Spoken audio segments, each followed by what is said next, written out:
Let me tell you something. I didn't come here tonight with a speech. I came here with a word. There's a difference. A speech fills time. A word, a real word, fills a destiny. And the word that kept me up, that shook me out of sleep, that wouldn't let me eat until I wrote it down, is this: your breakthrough is not coming. It is ready. The warehouse of heaven has already packaged it. The angels have already been dispatched. The only question left is, will you show up to receive it? I want to talk to the ones who have been waiting, the ones who have been crying in private while smiling in public, the ones who have done the work, prayed the prayers, and still stood at the edge of the promised land wondering, did God forget my address? He didn't forget. He never forgets a chosen one. But here is what heaven is saying right now, and I need you to listen closely because we are standing in a window, a divine, appointed, time-sensitive window.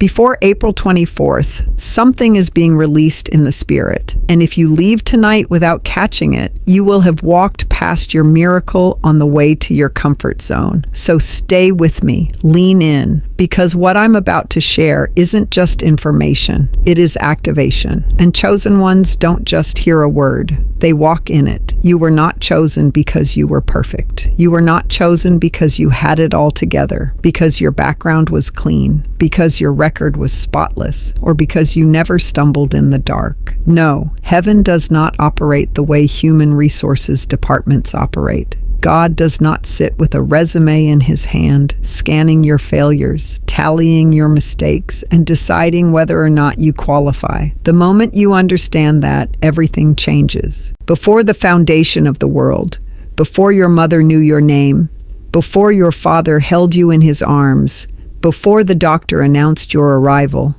there was a conversation in heaven about you. A decision was made. A seal was placed. And that seal did not say maybe. It did not say, we'll see how he turns out, or let's wait and see if she gets it right. That seal said chosen. That seal said set apart. That seal said this one is mine. And yet, life has a way of making you forget what heaven decided before you were born. The enemy knows that if he can make you question your identity, he doesn't have to fight your destiny, because you will abandon it yourself. So he sends the trials, not to destroy you. He does not have that power, but to distract you, to make you so consumed with the weight of the challenge that you forget the authority of the calling.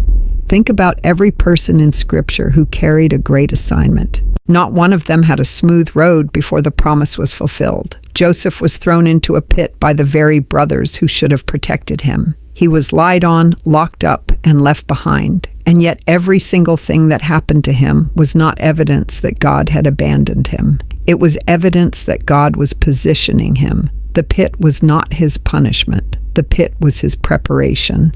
David was anointed king while he was still smelling like sheep. Nobody in that room thought Samuel would stop at the youngest boy. His own father didn't even call him in from the field when the prophet came to the house. He was overlooked, underestimated, and unannounced. And yet the oil ran down his head because heaven had already made up its mind. The people around you not seeing your value does not mean the value is not there. It means they are not the ones doing the choosing. This is the first thing you must settle in your spirit if you are going to walk into what God has for you before April 24th. You cannot receive what you don't believe you deserve. And you don't believe you deserve it if you are still letting your trials write the story of your identity. Your trials are not your testimony yet. They are your tuition. You are paying the price of a lesson that is making you capable of carrying what God is about to place in your hands. Because here is the truth that religion sometimes fails to preach with enough fire. God does not call the equipped. He equips the called. And if he called you, and he did, then everything that has come against you has simply been the curriculum of your preparation. The rejection was curriculum. The betrayal was curriculum. The season where the money didn't come, the door didn't open, the relationship didn't work, the dream seemed to be dying. All of it, curriculum. You didn't go through it because you were forgotten. You went through it because you were chosen, and chosen ones don't get the easy path. They get the faithful path. The path that builds character so deep, so unshakable, so rooted in the reality of who God is, that when the breakthrough finally comes, and it is coming, nothing the enemy throws can take it from you because you were forged in fire to carry it. Stop looking at your challenges as evidence that God skipped over you. Start looking at them as confirmation that He stopped at you, specifically, intentionally, and on purpose. The very thing that tried to break you is the proof that something in you was worth targeting. There is something that most people do not understand about God, and it is this: He is not random. He does not move without intention. He does not speak without purpose. And He certainly does not open windows in the Spirit without a reason that is far greater than what our natural minds can comprehend. Every move God makes is calculated with a precision that puts the greatest human genius to shame. And right now, in this very season, heaven has set a gate, a divine, appointed, time-sensitive gate. And the date attached to it is not a coincidence. We live in a culture that has been trained to be suspicious of urgency. We have been burned by hype, disappointed by empty promises, and conditioned to roll our eyes whenever someone says, right now, or this season, or this is your moment. And so we have developed a dangerous habit, the habit of spiritual procrastination.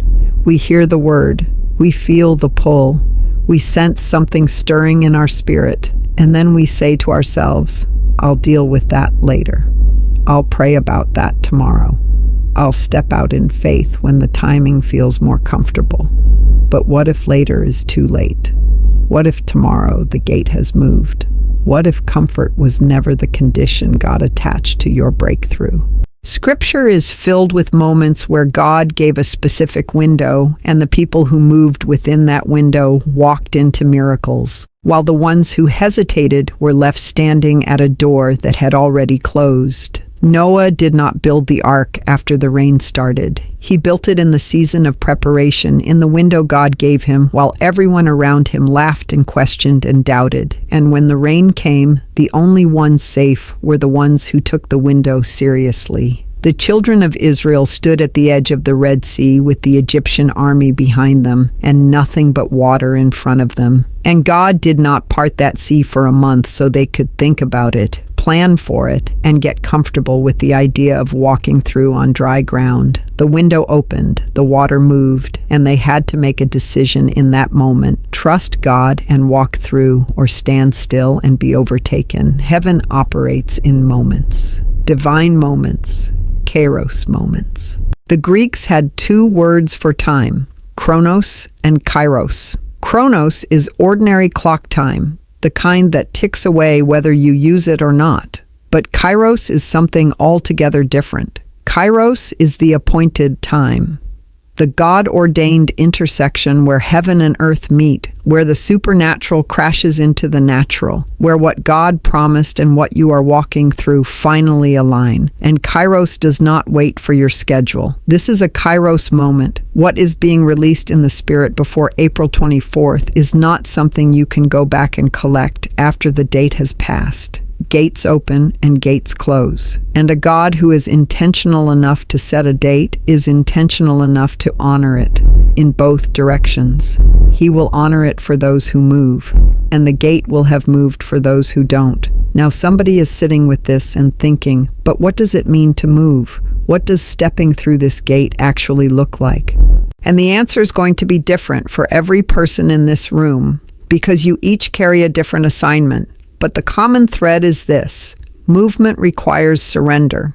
It requires you to lay down the version of your life you have been managing in your own strength and open your hands to receive what God has been holding for you in this season. Because the gate is not just about blessing, it is about alignment. God is not simply trying to give you things. He is trying to bring you into position. And position matters, because what comes after April 24th for those who are aligned is going to require people who are rooted, ready, and walking in the fullness of their assignment.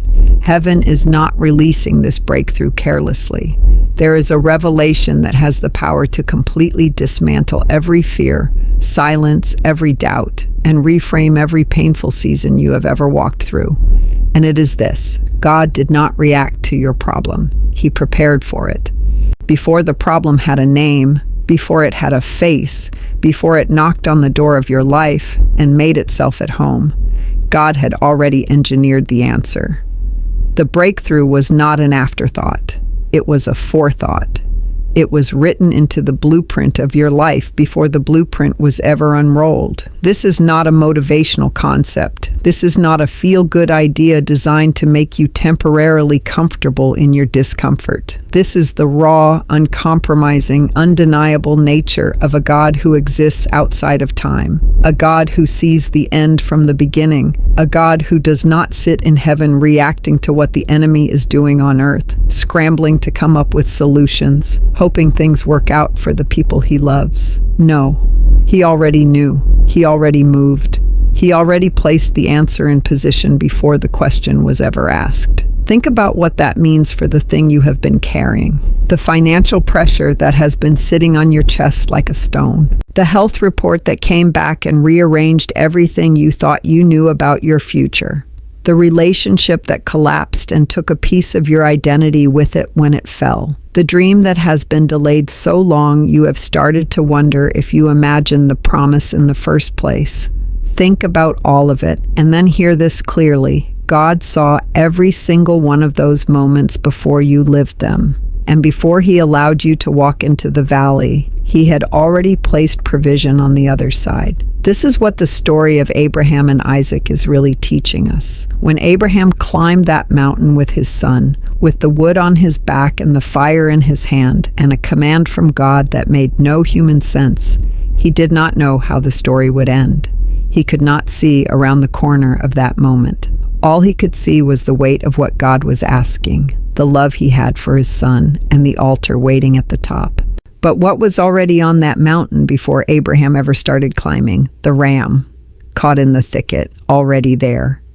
God did not send the ram when Abraham raised the knife. The ram was already on the mountain. The provision preceded the test. That is who God is. That is how he operates. And that is the lens through which you must begin to see your current situation. Whatever you are walking through right now is not evidence that God is absent. It is evidence that you are on your way to a provision that was placed on the mountain before you ever started climbing. The enemy wants you to interpret your struggle as abandonment. He wants the length of your waiting season to convince you that you were overlooked, that the promise was for someone else, that your faith was not strong enough to produce results. Because if he can corrupt your interpretation of your situation, he can corrupt your response to it. And a chosen one who responds to a season of preparation as though it is a season of punishment will shrink back from the very threshold they were meant to cross. You have to change what you believe about your struggle, not minimize it, not pretend it doesn't hurt, not perform a joy you don't feel in order to appear spiritual, but change what you believe it means. Because the same struggle that the enemy designed to make you quit is the very road that leads directly to what God prepared before the foundation of the world. Joseph did not know when he was in the pit that the pit was a part of the path. He did not know when he was in Potiphar's house, falsely accused and stripped of everything he had built, that the accusation was actually an elevator moving him to a floor he could not have reached any other way. He did not know in the prison that the prison had a door, and that on the other side of that door was a palace, and in that palace was a throne, and on that throne sat the fulfillment of a dream God had given him years before the suffering ever started.